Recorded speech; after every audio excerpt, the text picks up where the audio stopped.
All right, Powerhouse friends and colleagues, we are here again at our fabulous new podcast.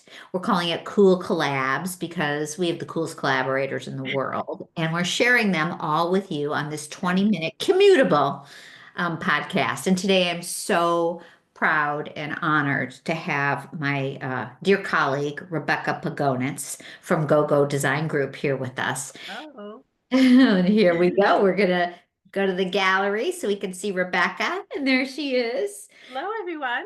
Hello. Good afternoon, Rebecca. We are going to have so much fun because we're going to be sharing with everyone all about you and how your story and where you are in your successful journey.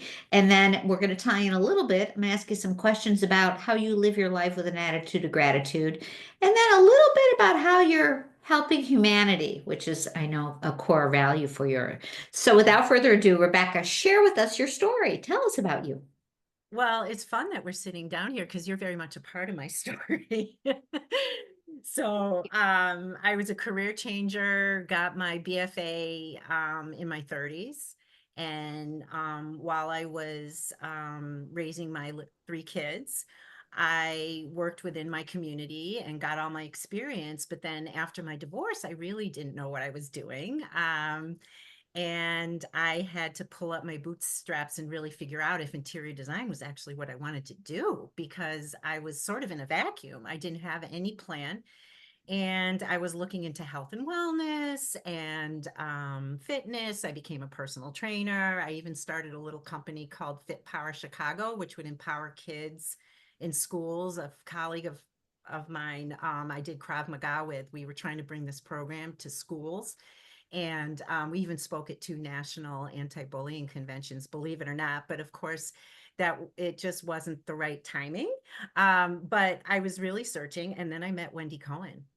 Oh, geez, no, you were And already empowered and enlightened before you met me, but go no, ahead. but after meeting you, Wendy, as my coach and mentor, you really helped me set up my business. And really, I had no clue. I had rebranded to GOGO Design Group in 2012, but I really didn't know what to do with it. And I literally, really, I consider really starting my business in 2014, 15 when I met you. You gave me a contract. I'll get vulnerable here. I don't care. You told me how to be a big girl in this business. Oh, well, So, and you believed in me when I was I, really struggling. You were right. one And of yeah, go ahead. you had a lot to believe in, Rebecca. Oh, thank you. No, you are a pure talent. And, I could see what you did not only in the projects that I got to visually see personally, but also from the photography. And then I also personally talked to many of your clients because I was trying to help you put into words the experience that you gave to these people, which was much more than a beautiful space. Yes, yes, that's my whole mission. The whole concept of luxury, that topic comes up a lot. And the way I find luxury is you want to provide a luxurious experience for your clients. Of course, there's luxury in finishes and furniture, but to me, the experience is so important because it's a deeply personal journey when you're helping someone build a home or renovate a home or even design their living room. I don't want them to come to me and just create something in pieces. I want it to be part of their entire story throughout their lifetime. So I really go out of my way to bring a personal experience, and we become friends. I've become very close friends with some of my clients. So yeah, It yeah. is an intimate experience, but what I really think sets you apart, Rebecca, and that you do so brilliantly is the health and wellness is really who you are. And Yeah. so, so tell us, like, how when let's say I was doing a new project, which I might be doing a new project soon, and of course you'll be involved. Um, Oh, how do you get started and how do you, in a nutshell, I know we could talk about this for hours, but how do you tie in that health and wellness? And I know you and I were talking about this, like you said, in 2014. So you were yes. way ahead of the curve. Yes, hashtag design well-being. And I started a lot of video marketing with your support, and everything was about how can I make your life better? But over the years, on my own personal journey and how I wanted to set myself apart in this industry, because as you know, it's very competitive. I really had to have a very specific point of view. And my point of view now is we don't just design spaces, we heal spaces. It's a healing process. And that's really my entire approach is what's going to make you feel better? What's going to give you more joy? What's going to relieve your stress? And what can I do to help you with that? And it's just the interpersonal experience. It's helping a client discover really who they are with their design style. A lot of my clients learn so much about themselves Yeah. when they work with me. And so that's my whole approach is we start with a client's inspiration. I even tell them, tell me what you don't like. Because if I don't know what you like, then I know where to turn in other ways. And so I ask them to go on to House and create idea books and share them with me. And then we sit down together and we just talk about everything. And I ask a ton of questions. So by the end of that meeting, I really do have a solid sense of which direction to go to, and I can help them figure out what's going to help. That programming, it sounds like you're very thorough with that. Now, how do the men or the Yeah. partners, because I know it starts with, usually the first meeting might not be both everybody in the family, but how do you incorporate everyone in the family? Well, it's interesting because at the beginning of a project, a lot of times one of the spouses, and sometimes most of the time it's the husband or the partner, they say they don't care, but that's not, I won't settle for that because I say to him or her, you're living in this space. I care about what you care about. I literally say that. And Yeah. so inevitably the other person gets involved, and it's really exciting because then there's no resentment. No one feels like they're making compromises. By the end of the project, and I just finished up a project in Highland Park, two different aesthetics, a second marriage for these two people. They're creating this home together. And really, the expression happy life or happy wife, happy life does not apply when you work with me. Okay. So I want to bring everyone and I want to get everyone involved. Right now, I'm working with two teenagers on their bedrooms. Oh, Um, I'm redoing all the bedrooms in this client's home, and we're meeting all together. And they shared their Pinterest boards with me, and I asked them a ton of questions. And they're each 12 and 14 years old.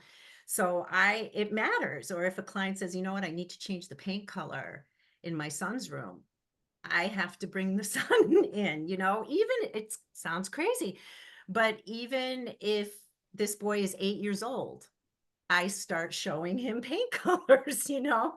it's important. Yes. He's the Oh, one that's living in the space. So absolutely. And it's healing and nurturing for them as they grow. I love that. Nurturing, nurturing. Yeah. That's a buzzword.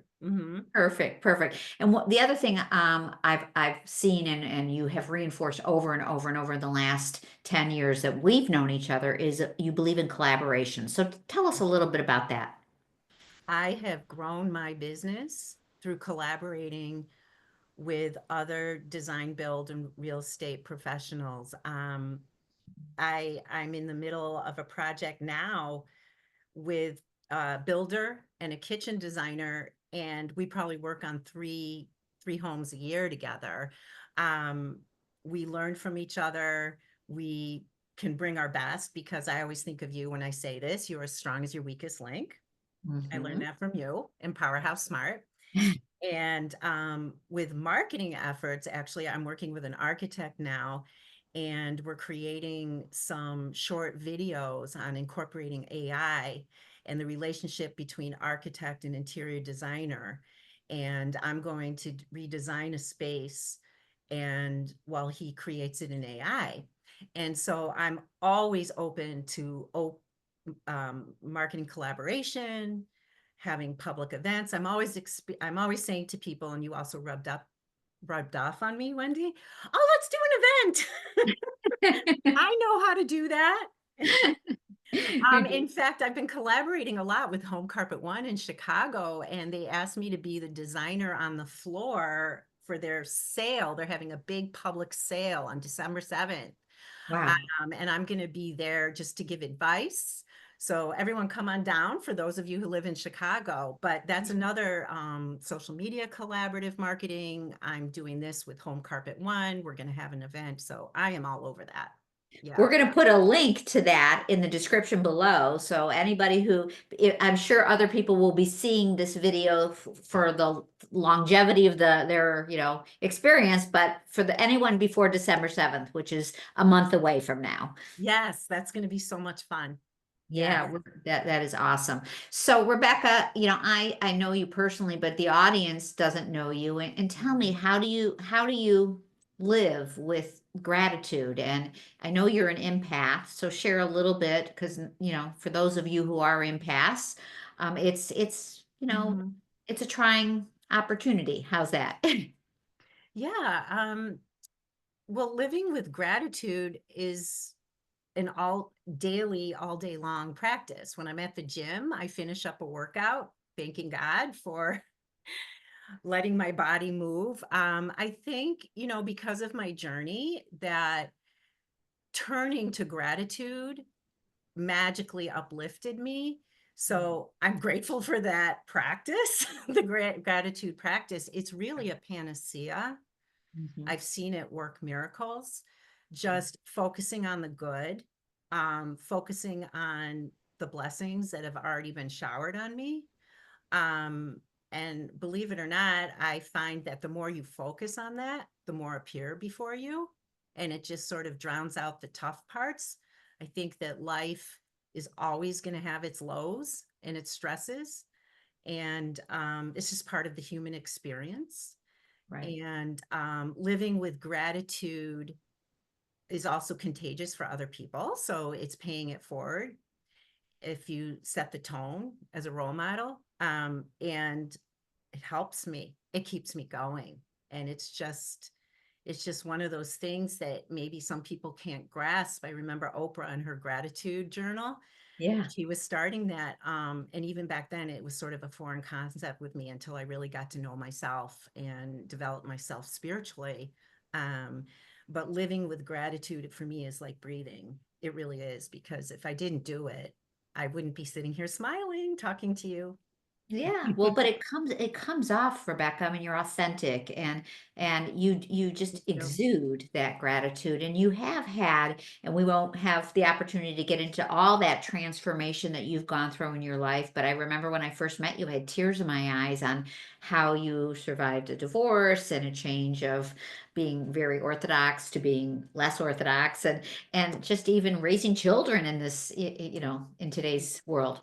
Mhm. So that we're not gonna, and yet we're gonna still want to hear about, which I know is a beautiful story with you, is how you help humanity and what you're doing with that. And share, please. The way a lot of times when we're struggling, you wonder, why is this happening to me? And I always I've learned to focus on, it's happening because it's a purpose that I'm supposed to be doing. And that's how I've grown GoGo. Just my journey. I lost my train of thought, Wendy. You were saying you Oh wanted yeah, to. well, I love the no shame on you, but that's Oh, just yes. one. So I live my life not only with gratitude, but if I remember Simon Sinek, that also changed my life years ago. What's your why? And Mhm. always focusing on your why. And so that's how I drove my business and my messaging in my business. And so my why is to live as authentically as possible, so people feel emotionally safe to express their needs. And through my journey and my healing, I didn't want people to feel they were alone. So I am a passionate mental health awareness advocate. Yes. Um, I served many years on the board of No Shame on You. I still create events with them. I've moderated events. I also, in our industry, I love getting people excited about networking and helping them grow their business. And so really my work in my life is about giving back to humanity. That's I right. think that's what we're here to do, right? Yeah. That's our purpose. And I think each one of us has a different, then it gets broken down. Everyone has their own purpose. For me, I've really made my work my purpose, healing spaces, creating oasis from the outside world so that people can heal inside their homes, and recharge. It's not about just thriving. You can't thrive unless you have the right elements around you. And so that's really my whole MO is about giving back to humanity. And as corny and cheesy it might sound, it's really it's connected to gratitude, because giving back, feeling grateful just fuels me to keep going, right? In this crazy world. So It's beautiful. It's so beautiful. You are truly a beautiful soul, Rebecca, and thank I'm you, so Wendy. honored to have you in my life and in our family, our Powerhouse family. Thank you. And I always end our podcast with just a couple quick questions, and they're deep, so I'll Mhm. give you a second to answer. But I guess the one I want to ask Rebecca, especially now after today's conversation, is if you were to go back to your earlier, the little Rebecca when you were younger, what would you tell her if now that you know what you know? Um, I would tell her that she is lovable, that no matter what, and she can achieve whatever she wants to achieve and live. And I do think I lived this way. That's why I have the blessings I have now. But I the whole concept of believe in yourself, that's a really hard concept. You know what I mean? Oh yeah. But don't give up on yourself. Just keep searching and the light will appear. Oh my So, gosh, I got tears in my eyes. That's so wonderful. And so the last thing, last question is, what is your definition of love? oh, wow. That's really cool, Wendy. Yeah. The first thing that comes to mind is light and this sort of cocoon of infinite reassurance that everything's going to be okay and you are always protected. And that's a really deep question, Wendy. I'd like to hear your answer. Um, I consider love a safety zone. I consider love a place I focus on in times of need. And uh love is God. I have a very strong relationship with God. That might turn people off, I don't know, but love Not at is all. whatever you believe in. Love is at our fingertips all the time. It doesn't necessarily have to be, you know what I'm saying? Absolutely. There's endless supply. So that's not So, really a certain definition. How do you define love? no, that is a perfect definition. So in my mind, everything is love. That is why we're here. We are an essence of love, and we are an essence of God and the divinity, and we are light beings. And you were just so perfectly articulate. You said it Oh, we exactly. agree. We said almost the same thing. I know, in our own words. Well, my soul sister, this has been so much fun. Thank you for honoring me and being on our podcast. This episode is going to just enlighten so many people. And if you're thinking about doing an interior design project, residential or hospitality, or even light commercial, Rebecca Pogonitz, GOGO Design Group, highly Thank you. recommended. Just check out her pictures and her experience. And design a space that has health and well-being where you walk in and you just go, ah, it's like a hug. Exactly. And Wendy, this has been such an honor, and I really don't have opportunity to sit down and talk with you. So this was very, very special. So thank you very much. Thank you. I love you so Love much. you too. Okay, Okay. bye. And Mm.